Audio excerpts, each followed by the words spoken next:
Come chase along with Charlie Chase and family across 30 years of time, back to a neighborhood theater of the 1920s. They called them palaces of the silent drama, though they were far from silent. There was always music. The only things missing were words. And from this very lack, there emerged a new art form, one that flourished, then died. The art of the sight gag, comedy to be seen, not heard. Many believed it the greatest comedy of all. It was to be found on every screen of every theater every day. It made the 20s roar. We believe it will make you laugh as loudly as the audiences of so long ago. For the next 90 minutes, you will be part of a world a third of a century younger, when comedy was king.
As in the bygone days of vaudeville, if anything or anybody meets with your approval, we hope you will applaud. Somewhere, ghosts may be listening.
We begin where American screen comedy began, Mack Sennett's old Keystone studio. Charlie Murray is the director. The footloose hero is a 24-year-old movie newcomer named Charlie Chaplin. The year is 1914. At this year's beginning, Chaplin, an obscure stage comedian, made his first screen appearance.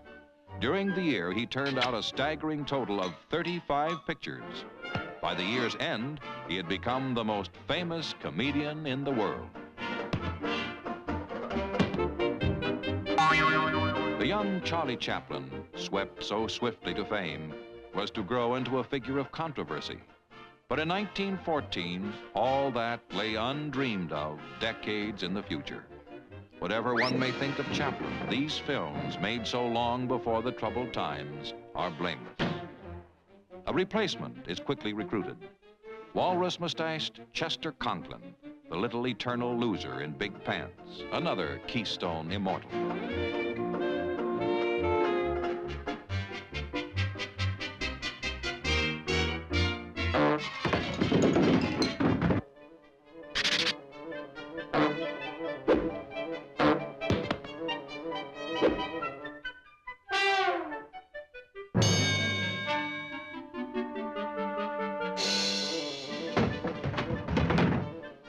So Charlie bids the studio a flying farewell, to end up as Charlie usually ended up, a homeless, jobless, friendless vagabond.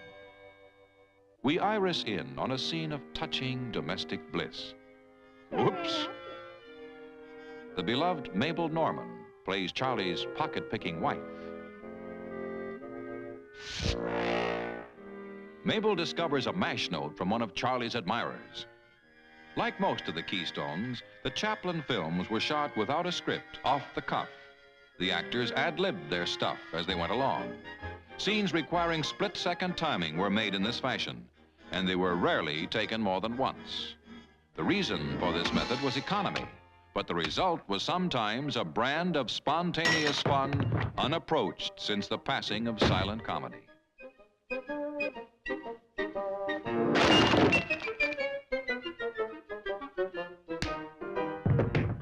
Cast out, Charlie is once again the homeless wanderer into endless trouble. He quickly stumbles onto one of the town's better restaurants. Take a look at that sign of 40 years ago and weep. In a time when the world's funny bone was far less touchy than it is now, Charlie displayed the same solicitude for old men as he did for babies.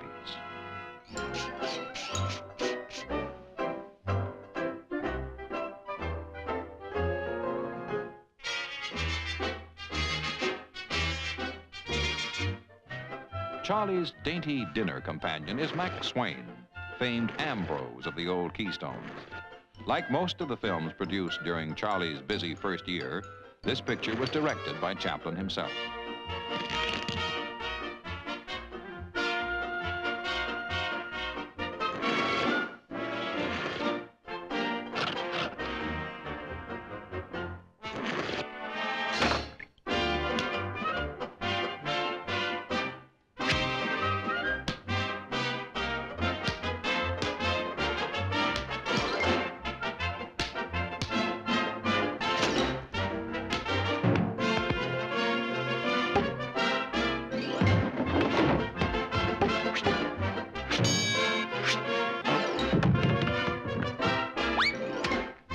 Coming up is the most famous of the thousands of comedy inventions originated in the Keystone studios, the pie in the face. Meanwhile, spurred on by that mash note, Mabel's off in hot pursuit. If anyone gets mashed, it'll be Charlie. Of the comedians who abounded in comedy's golden age, a handful achieved greatness, and 3 of them, in the opinion of critics, were so completely original in their portrayals as to scale the heights of pure genius. You will meet all 3 in this picture. One is Chaplin.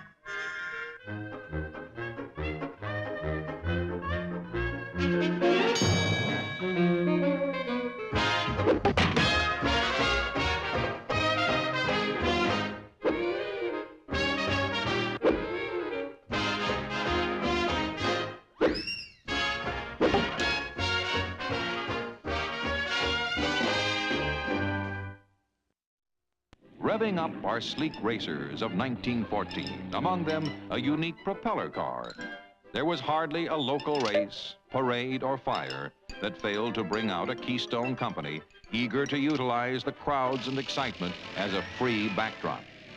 In this early film, Charlie could still work almost unnoticed among the spectators, yet he had already mastered most of his familiar mannerisms, including that wonderful skidding turn.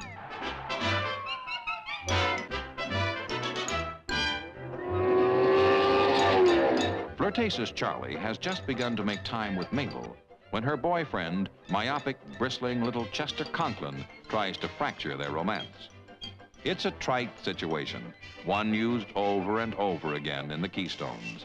But notice how Chaplin builds it up, brightening what could be the most humdrum of scenes with a whole library of comedy improvisations.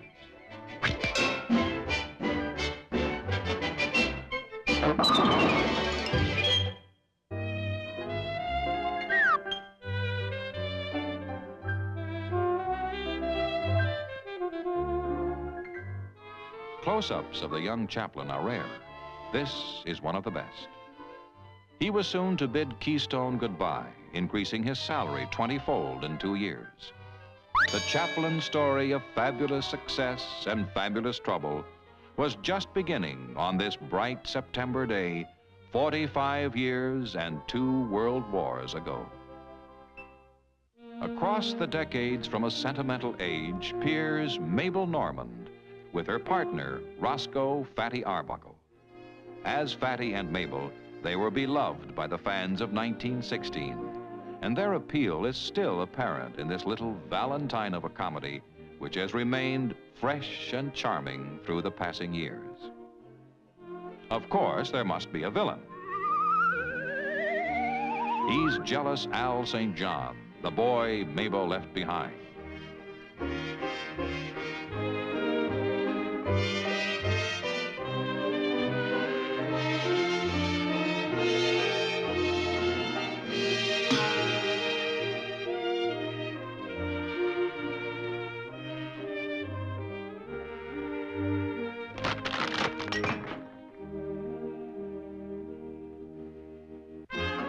Fatty and Mabel are newlyweds and live in a cottage by the sea in a day before beaches were littered with beer cans.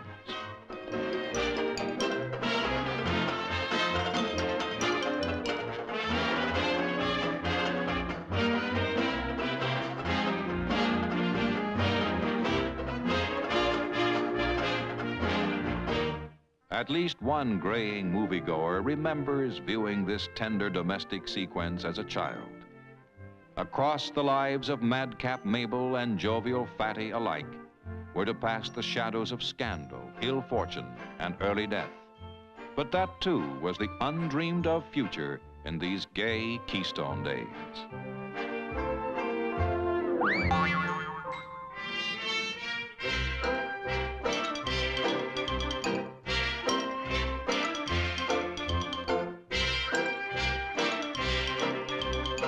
At Keystone, the versatile Fatty directed his own films. And even the old master, D.W. Griffith himself, never produced a more tender scene than this phantom kiss of long, long ago.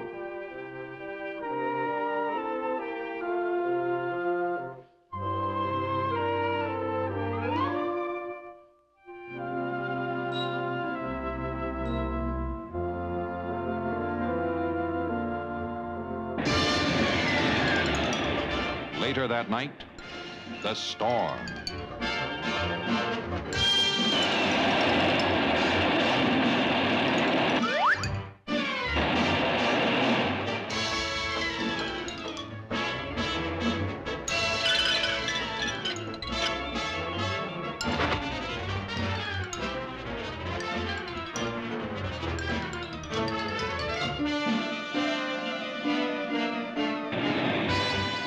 In stalks Al St. John and his skulking toadies.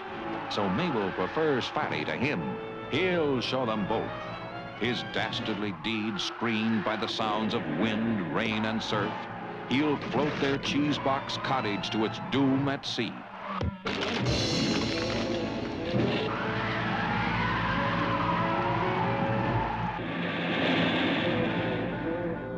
Comes the dawn.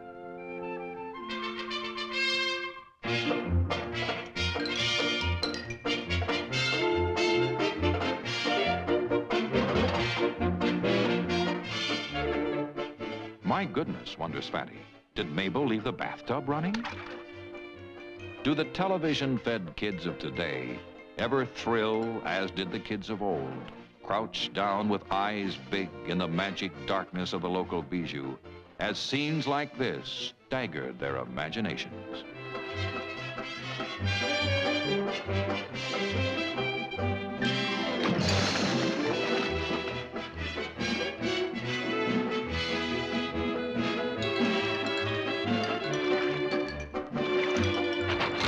A glance out of the window tells the awful story. They've drifted miles to sea. How can they be saved from a watery grave? Fatty has an idea. He'll send Fido with a note, if only he can find a pencil. Hurry, Fatty, hurry. The water in that bedroom is getting deeper and deeper and deeper.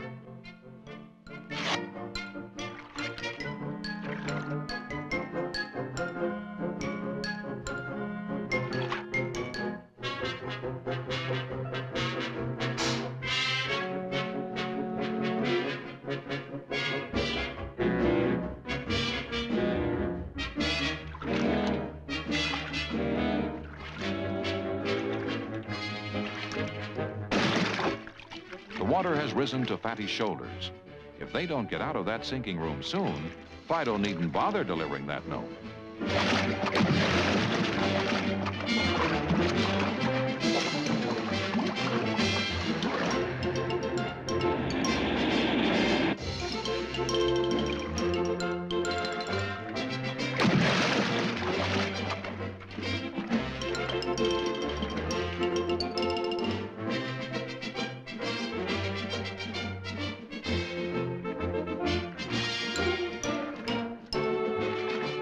Straight to the old homestead dashes gallant Fido. Fatty's father, aroused from slumber, quickly finds the note, which must have been written on waterproof paper.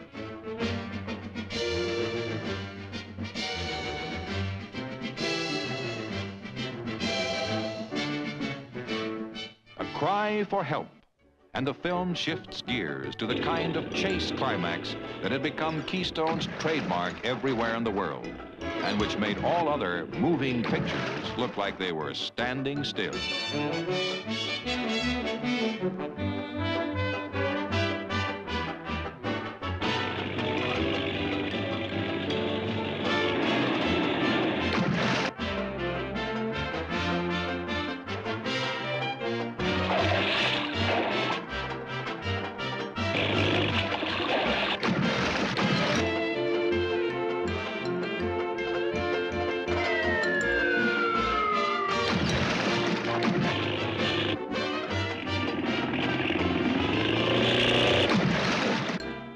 So Fatty and Mabel are rescued in this happiest of happy endings, which proves that true love will always triumph thanks to man's best friend, the dog. The villain is Wallace Beery, years before he became one of America's most beloved stars. The little heroine is Gloria Swanson, making her Hollywood debut in this hit comedy of 1917.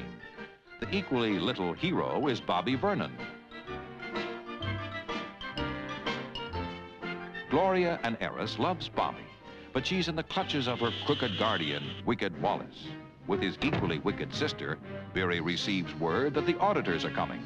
It's prison bars, unless... By the night of the grand ball, Beery has hatched his dastardly plot. Bobby has been stolen away from Gloria by Beery's bouncing sister, who's a vampire of classic proportions. Once Sis marries Bobby, Wallace figures, he can grab off Gloria, and a wife can't testify against her husband.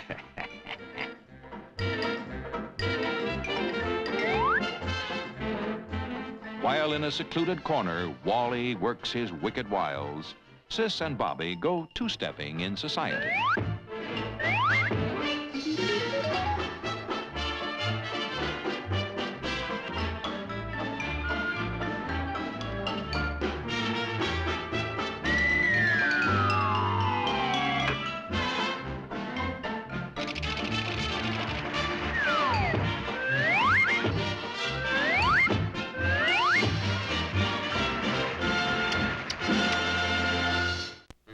Wallace lures Gloria with a necklace that cost him a lot of her money. In real life, Beery and Swanson were man and wife. They were to divorce, and Gloria was to become America's top box office star.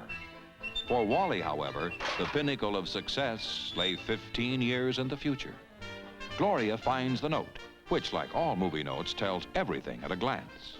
But in the meanwhile, Sis has a headlock on Bobby and is bound for the altar. Act fast, Gloria, or your love will be gone with the wind.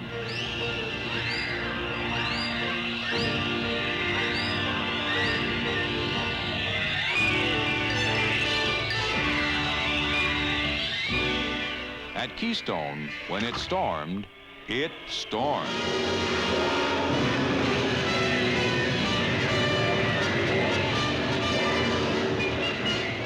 Gloria searches for Bobby.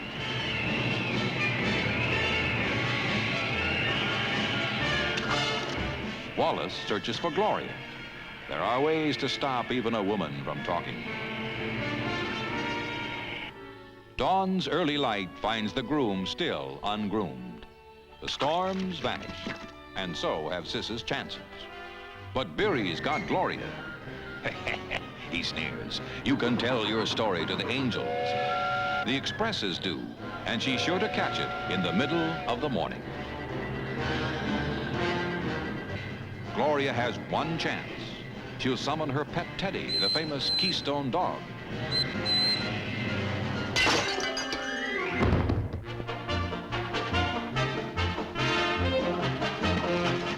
Who could have guessed that this tiny girl chained to the tracks was to become the most glamorous of stars in that most glamorous of places, Hollywood, in that most glamorous of times, the 20s.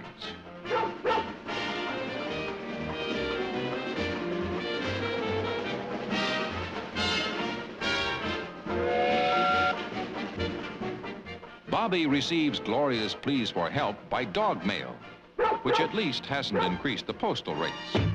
Sis is flung aside, and they're off in a mad race against the onrushing train.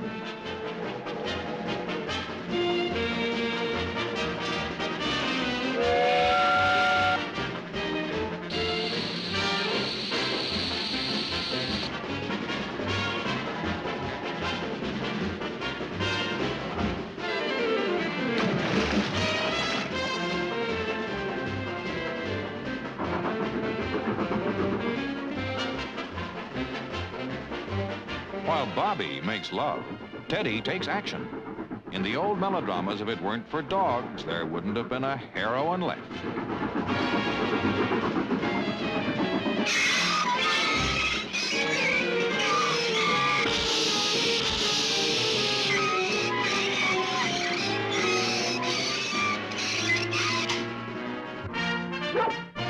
Gloria emerges as clean as if they kept a washroom under the cowcatcher, while Teddy wraps up this one-dog job by tracking down the villain.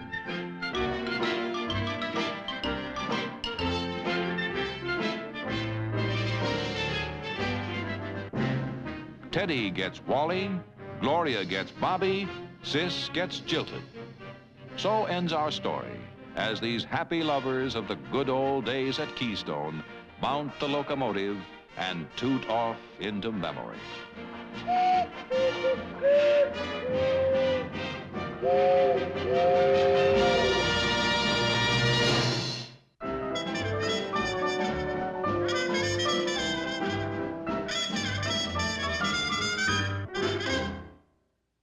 High on a sheer cliff appears the second of silent comedy's 3 completely original clowns.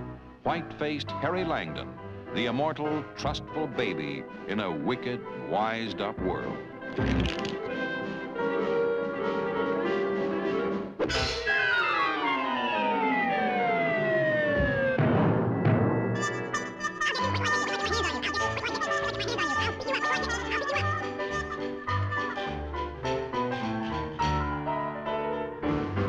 In this Mack Sennett comedy of 1924, Harry and Alice Day are blissful newlyweds sharing their first dish at the Saint. Ah, thinks Harry, that must be the new cook. And the new cook is who it is. Angle Iron Annie, formerly pastry chef on Devil's Island, played by Louise Carver. Annie growls, "Where's the kitchen?"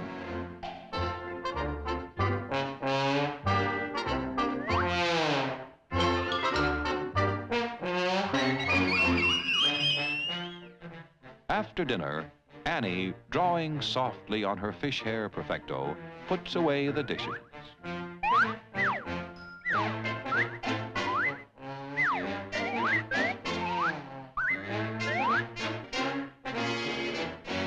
Hollywood used to ask, who will replace Harry Langdon?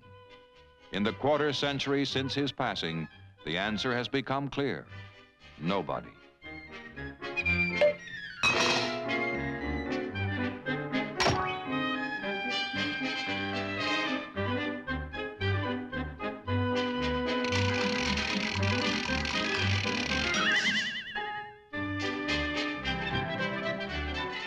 Into this happy home pops a visitor, Homer Hardshake, a long-absent school chum who founded a successful career by stealing sandwiches out of Harry's lunchbox.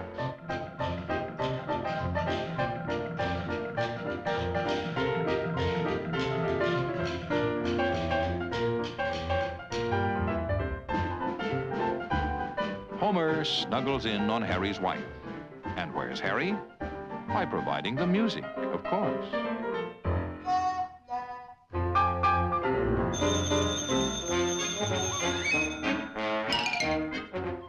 It's Annie's boyfriend. "Come on over," says Annie. "We'll dance here." Harry, on a suicide mission, prepares to fire the cook. Langdon rose rapidly to stardom. Then, at the height of his career, he turned, in films directed by himself, to a new, strange, offbeat kind of comedy, full of pathos and even despair. It was like a trumpeter reaching for a celestial high note somewhere beyond human range. Audiences stopped laughing, and the little fellow slid into oblivion.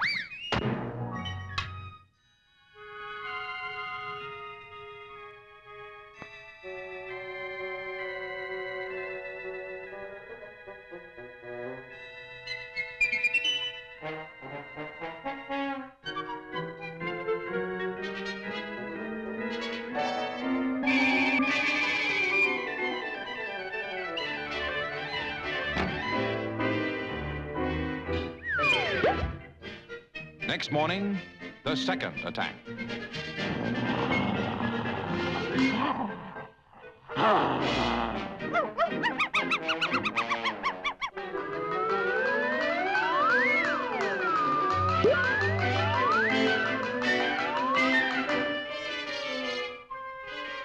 Annie quits. She wasn't appreciated. Harry returns, loaded down with household necessities, including a new cook, Fifi La Fluff, a kitchen slavey, played by Madeline Herlock. "I picked her myself," says Harry. "Oh my," purrs Fifi, "you didn't tell me you were married."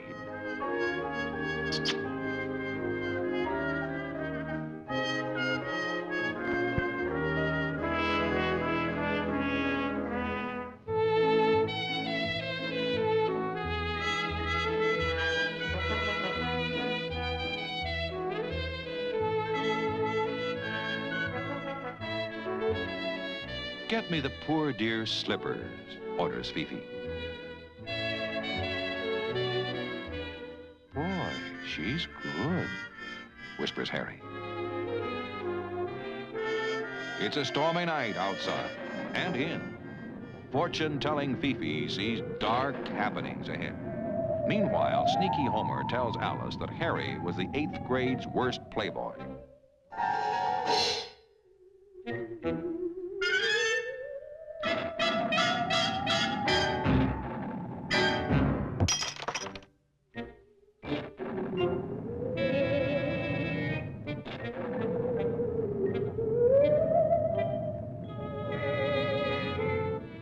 Fifi switches to reading Harry's palm.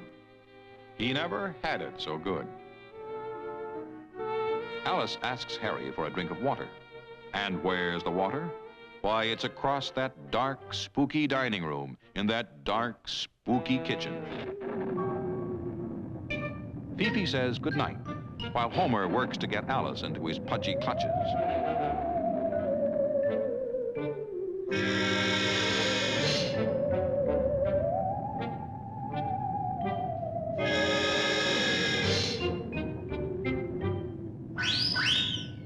Did you ever have the feeling that you weren't entirely alone?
Says Harry.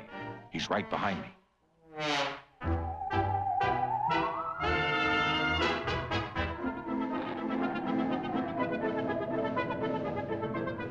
Go back and get him, says Homer. I'll stay here and protect your wife. In his 3 years with Sennett, Langdon created dozens of short masterpieces, most of which are forever lost. The film you are watching had already begun to decompose when it was copied barely in time to save it from extinction.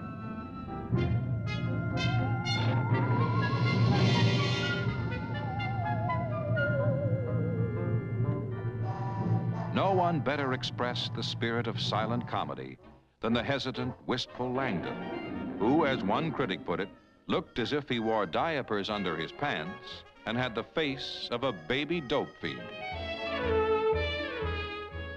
Enter wife and chum to witness the worst. So, says Alice, this is why you scared us into staying downstairs.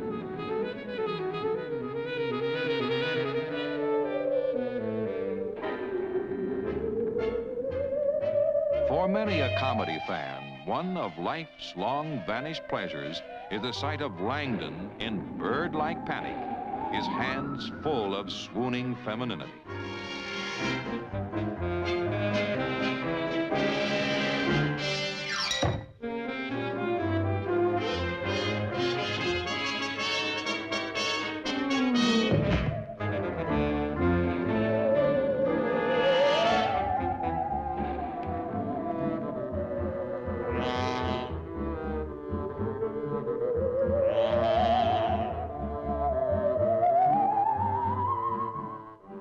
It's most annoying to have someone read over your shoulder.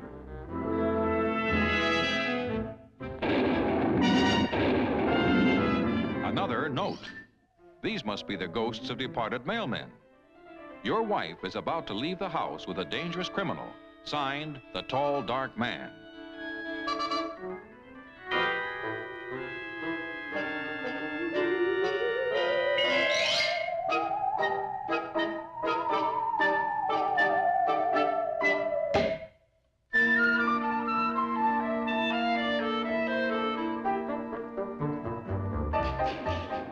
Sure enough, Homer has convinced Alice of Harry's unfaithfulness and is about to take her away from it all when, wham!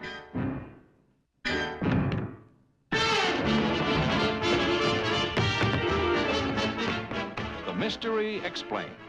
Homer is really Willie, who's Dan, who's Sam, who's Melvin, the international criminal. As for Fifi, she's really Yvette, who's Babette, who's Lorette, who's Sophie of the Secret Service.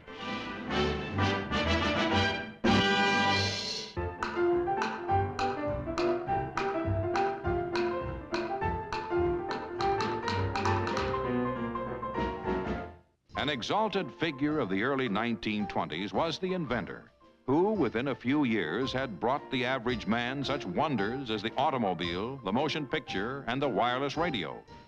To these achievements, Hollywood added the feather alarm clock. Its creator, the misfit genius Snub Pollard, a puller of strings in a world that was to go in for push buttons.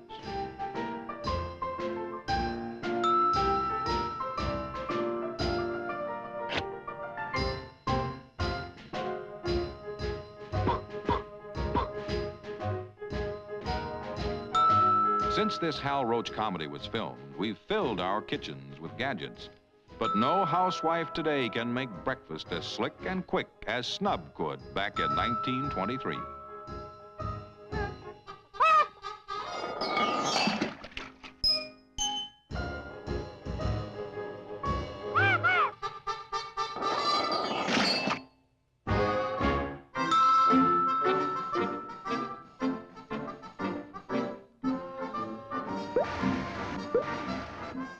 This inventive picture, entitled It's a Gift, represented Pollard's finest moment, for soon new stars were to rise on the Roach lot, and Snub began the long spiral down. Today, all too few remember the brash little fellow with the Kaiser Wilhelm mustache worn upside down. The mailman arrives. Although regular airmail service was as yet unknown, all mail entered the Pollard house by air. It's a letter from the Onion Oil Company asking an immediate demonstration of Pollard's new super substitute for gasoline. Snub gets dressed and straightens his room in exactly 30 seconds. Count them.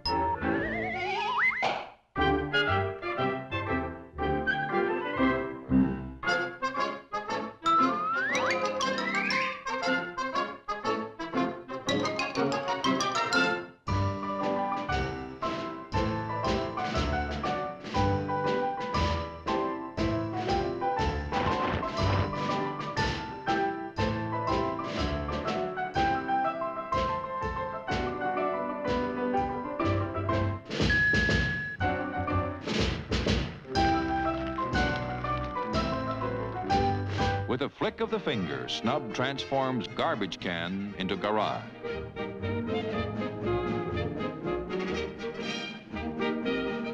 Is your new car too long for your garage?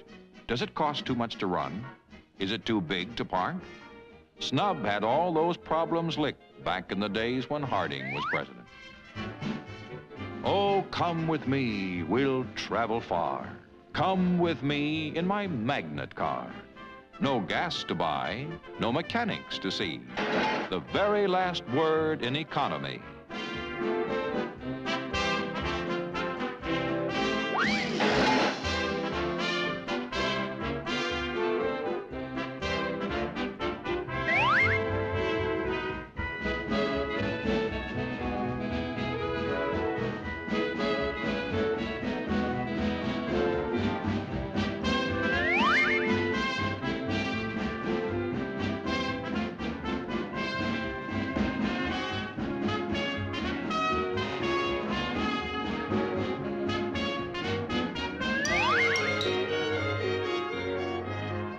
In the Park Lake, a man is drowning, when on to the scene glides Snub. As the victim struggles, Pollard unveils his new secret weapon against Davy Jones, a pair of shoes for walking on water.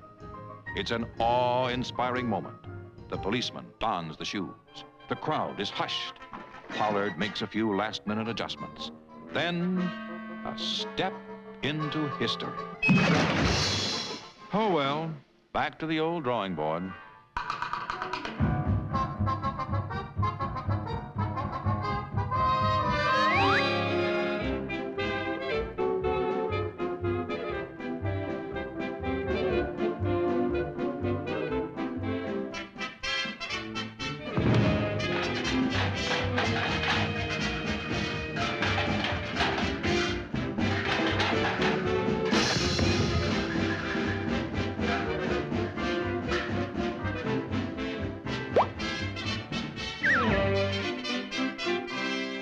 Snub pulls up before the Onion Oil Company.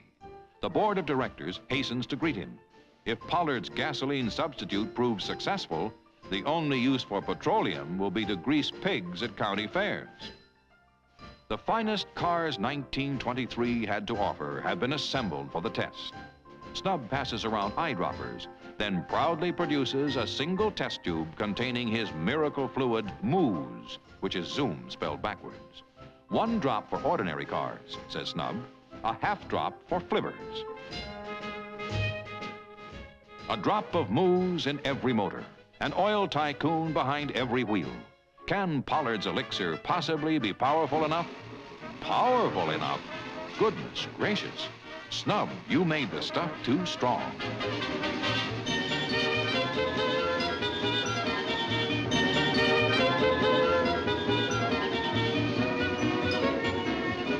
Snub's dreams of glory gone with a bang.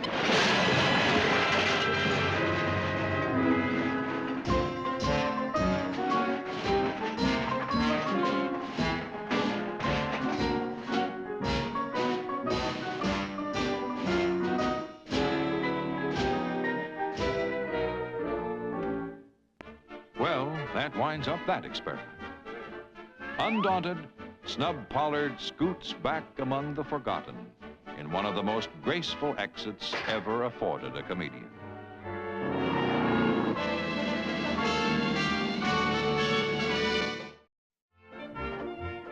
Straight out of the roaring 20s drive 2 drugstore cowboys and their flapper girlfriends. This Hal Roach comedy of 1928 was called A Pair of Tights, the tights being tightwads Stuart Irwin and Edgar Kennedy.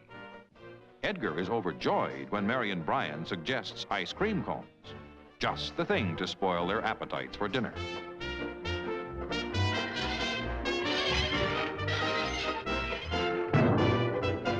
Yes, these were the 20s, an era of close hats, prohibition, the lost generation, and, just like today, no place to park. Notice how in this classic comedy, a few simple plot threads are woven into a tapestry of humor. One thread is the cop. Another is Marion and the ice cream.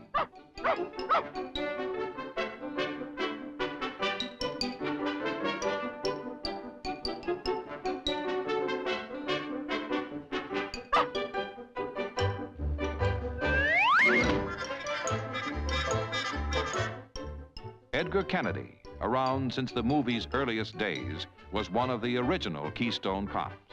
But he never caught the public's fancy until late in the 20s, when he developed his magnificent slow burn.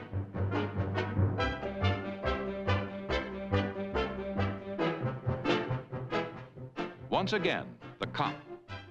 A Pair of Tights is that rarest and purest of silent comedies, one that tells its story completely visually without the need of dialogue, titles, or a single word of explanation. Such comedies soared above the language barrier and carried laughter from America everywhere on earth.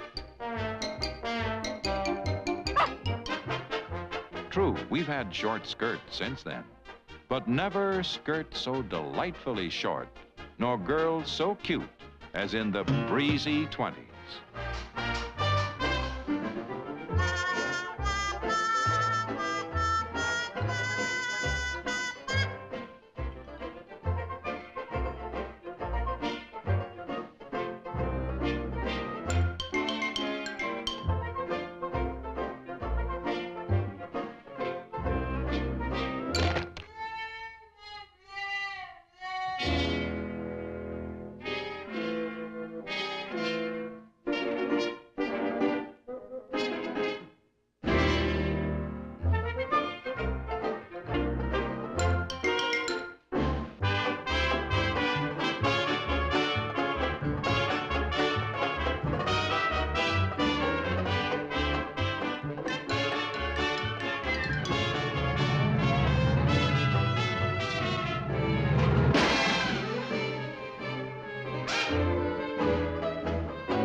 enter a new character, the fresh kid.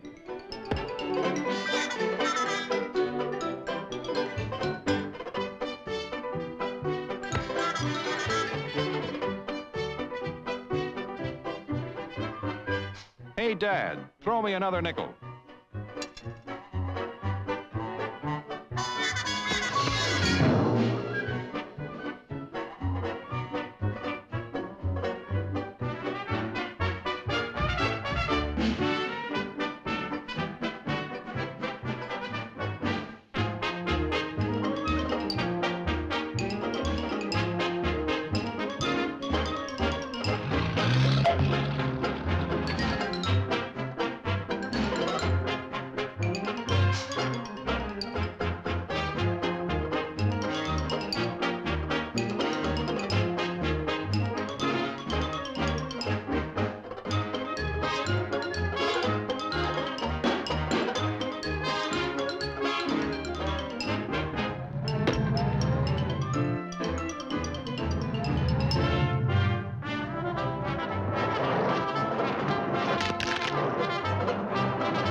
I'll handle this, says the girlfriend. She's Anita Garvin, whom some of you may remember as the gal who sat on the pie in the golden age of comedy.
Edgar's face beautifully reflects the shifting tide of battle.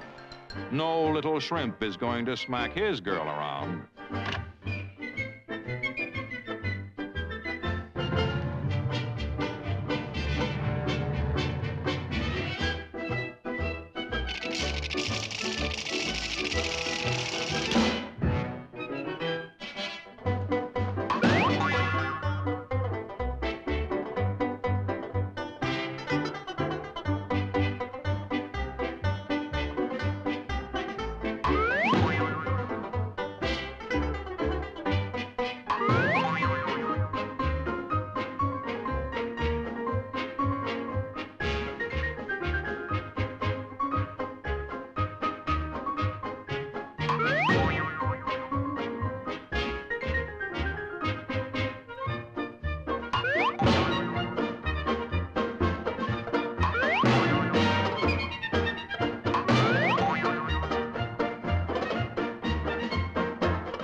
From behind steel bars, a boy hears those old familiar words of love from the girl of his dreams. Make good or don't bother to come around. The boy is Buster Keaton, the third of the three great and completely original comedy talents to rise in splendor during comedy's golden age. Chaplin was the tramp, Langdon was the baby, Keaton was the great stone face around whose impassive figure mad havoc roared like debris around the dead eye of a hurricane. Gentle, helpful Buster was always meeting up with the unappreciative oafs of life. His revenge was usually swift and sardonic, but it seemed to happen mainly by chance. From Mark Twain to Will Rogers, America has had many dry wits whose humor sprang from words. Buster Keaton remains its only dry, visual comedian.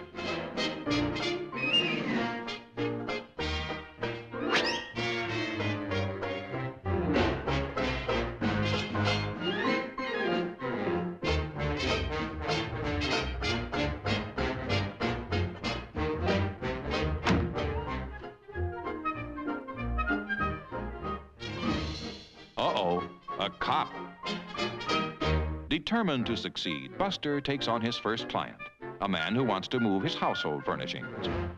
The most mechanically inventive of all comedians, Keaton had for every problem a solution completely insane, yet somehow practical.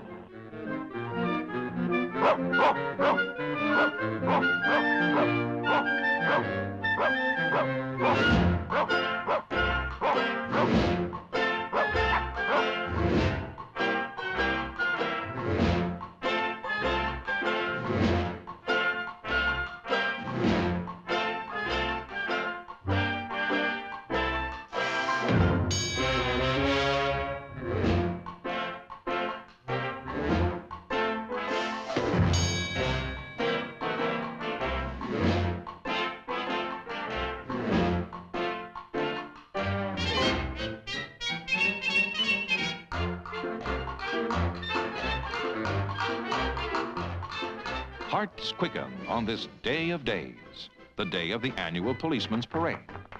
The mayor and his daughter, look, it's Buster's girlfriend, preside from the reviewing stand. Now into those brave ranks of marching blue, an added starter.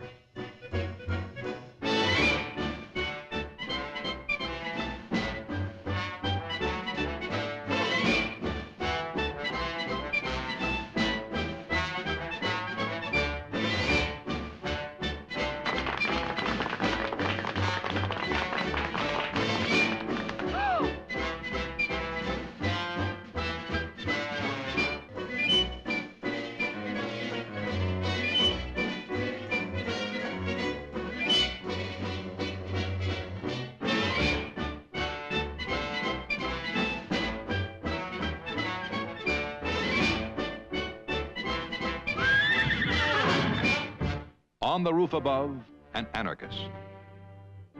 As Buster looks for a light, this relic of the early 20s lets go with a homemade bomb. Through everything, in the words of James Agee, greatest of movie critics, Keaton carried a face as still and as sad as a daguerreotype.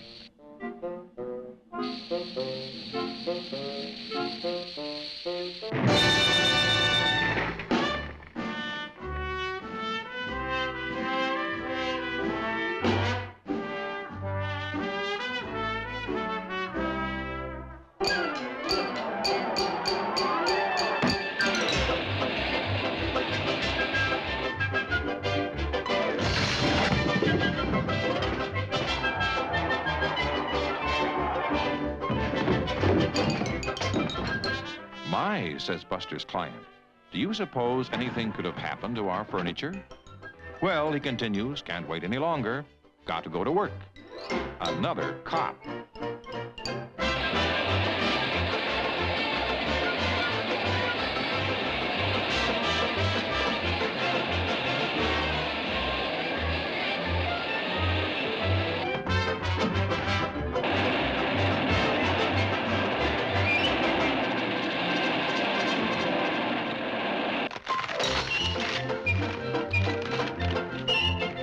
The mayor bawls out his orders to the chief.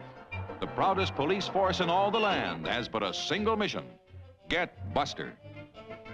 Keaton began his career at the age of 3 as one of the 3 Keatons, a burlesque acrobatic act in which his mother and dad attached a handle to the youngster and threw him around the stage like a human medicine ball. Thanks to this airborne childhood, he brought to the silent screen the talents of both acrobat and clown.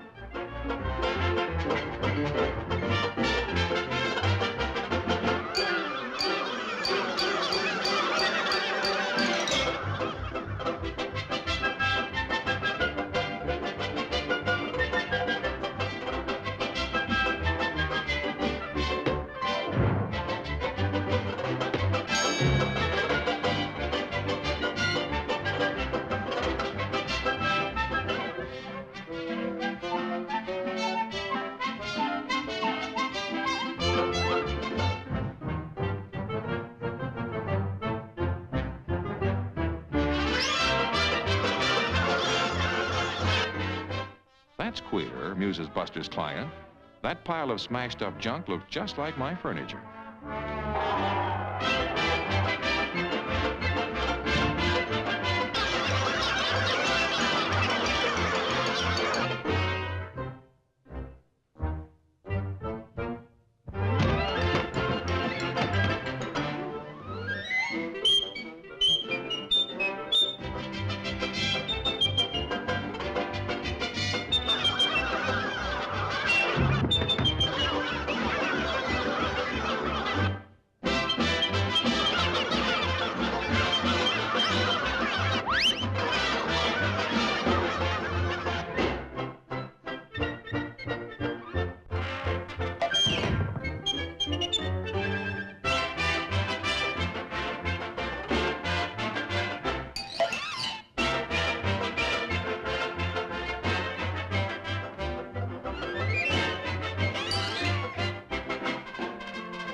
Summing up all the lack of understanding with which woman has greeted man's efforts since time's beginning, Buster's girl gives him the fisheye. Jilted.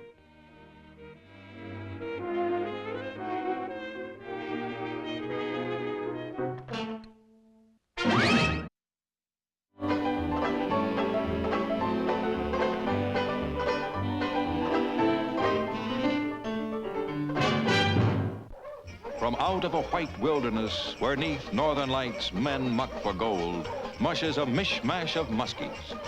In 1924, Hollywood embarked on a cycle of far north melodramas. And soon, who should be galumphing across the frozen wastes but that master of sledgehammer satire, Ben Turpin. Here, Ben portrays Nudnik of the North, the only prospector who rode the trail of 98 flat on his back.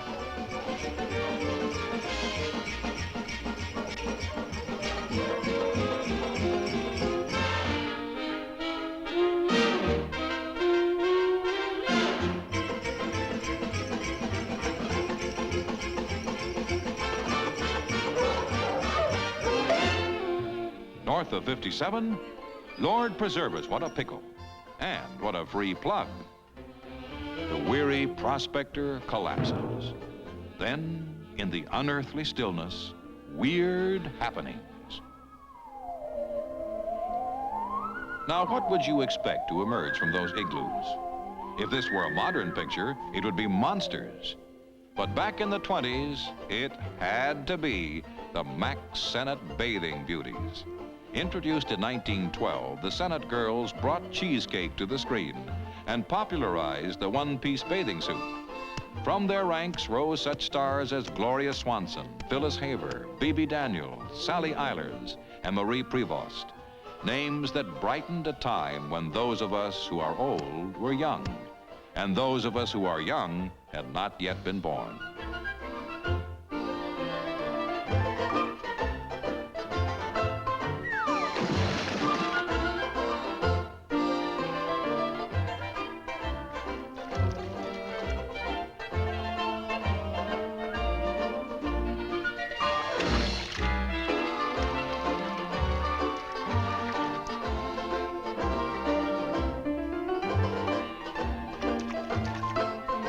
In slapstick, as in life, for every sweet dream, there's bound to be a rude awakening. And so it is that Ben Turpin bows out of our picture, obeying a prime rule of silent screen comedians: exit running. 30 years later, Mack Sennett, the old master himself, was to look back at his wacky world of old and wonder, what has happened to laughter? There used to be so much of it. It was Mack Sennett who polished to perfection the chase, an art form which belongs exclusively to the motion picture camera, with its unique ability to speed up or slow down life and to banish all barriers of time and space. In this surrealistic world of careening objects, it mattered little who was chasing whom and why, as long as the pace never faltered and the imagination never flagged.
Perhaps the funniest sight gags were those which might almost really happen, like Billy Bevan pushing his broken-down jalopy and innocently picking up every other car along the curb. "Goodness," says Billy, who never looked where he was going, "my car is getting heavier and heavier." This episode, incidentally, was created by a Mack Sennett gag writer named Frank Capra, later to win 3 Academy Awards as a director. It's a fine example of how silent screen comedy was constructed to progress from titter to yowl to belly laugh to boffo.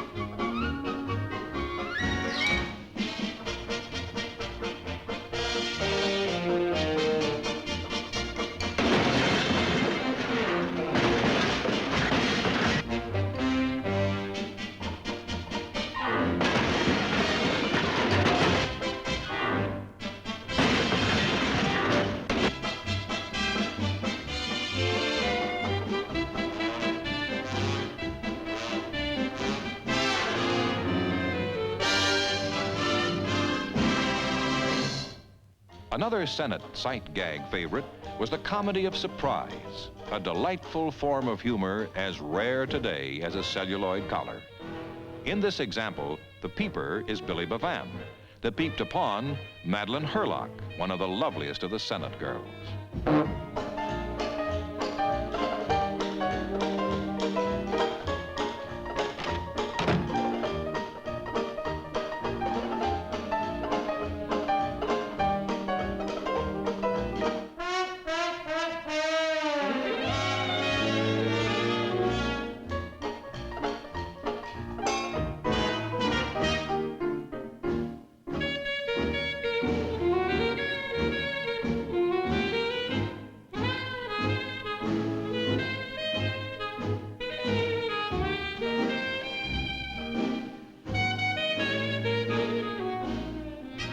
The outraged Billy can stand no more.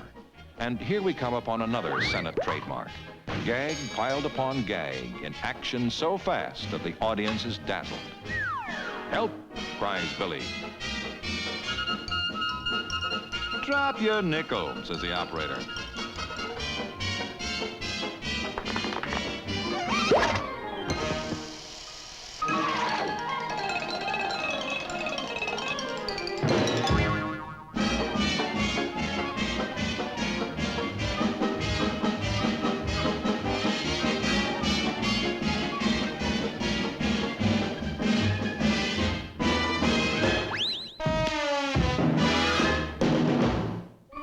In charges Ruth Hyatt with a secret paper.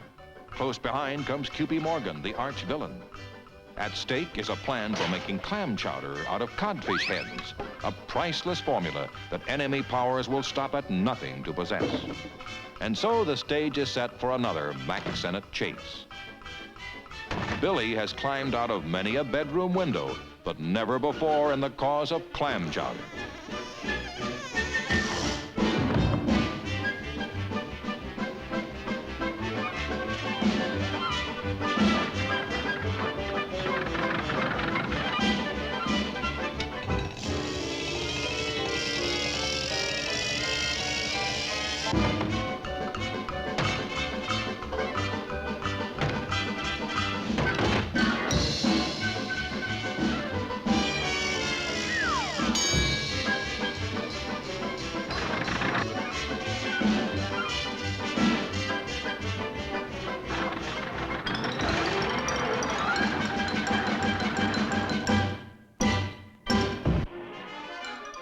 Andy Clyde runs for help to the most famous police force of them all. Crafty Mack Sennett knew that the deflation of authority and dignity drew the biggest laughs, and that the old-time policeman was the symbol of authority and dignity. His creation, combining the greatest of zeal with the utmost in incompetence, became immortal, the Keystone Cops.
Down a forlorn, forgotten boulevard drive two comedians who produced more laughter than any others, yet whose greatness was not recognized until the twilight of their lives.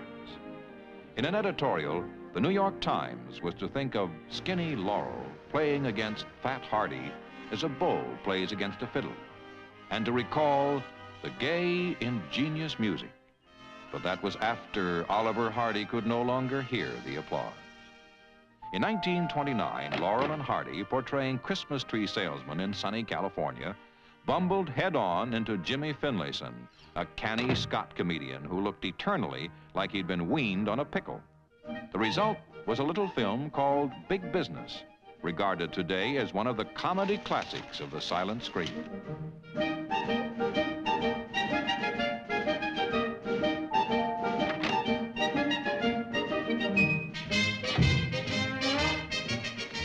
Big Business was made by some of the finest talents Hollywood has known. Its supervising director was Leo McCarey, who went on to win an Academy Award for The Awful Truth and 2 Academy Awards for writing and directing Going My Way. Its cameraman was 2-time Academy Award winner George Stevens, later to direct such masterpieces as A Place in the Sun, Shane, Giant, and The Diary of Anne Frank. With the unalterable force of Greek tragedy, Big Business moves from misunderstanding to quarrel, to spat, to fight, to battle, to campaign, to war, to Armageddon. Its comedy is wild, yet so deep is its understanding of man's foolish ferocity, and so firm its contact with logic and reality, that it leaves the spectator with the uneasy feeling that not only could all this happen, it could happen to him.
Thank goodness a policeman to put an end to this madness.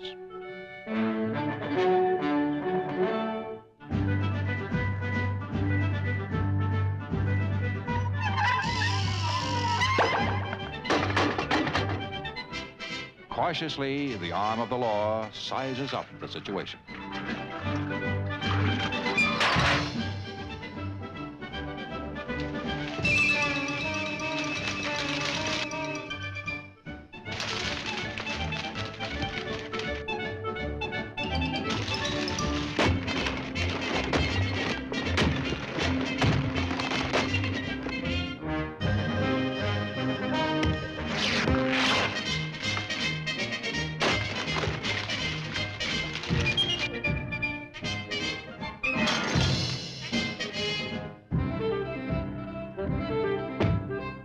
The first rule of modern policemanship: make a complete report.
The law takes firm command.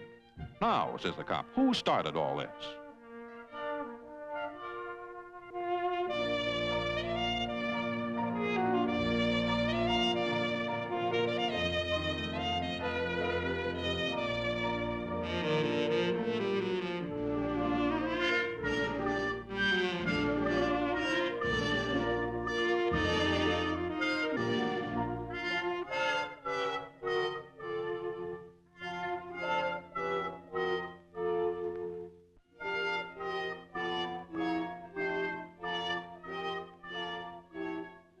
It was all a misunderstanding, bawls the cop. Make up and be friends. The characters Laurel and Hardy portrayed had as many layers as an artichoke. First, they were bumbling, accident-prone incompetents upon whom havoc settled at the simplest act. Beneath this, among others, were layers of dauntless dignity, hopeless heroism, and wistful sadness, with deepest of all, a dash of the devil. Now the fiddle and the bow can play no more. Time has ended the concert, and the world is beginning to realize how much it loved Fat Oliver and Skinny Stare.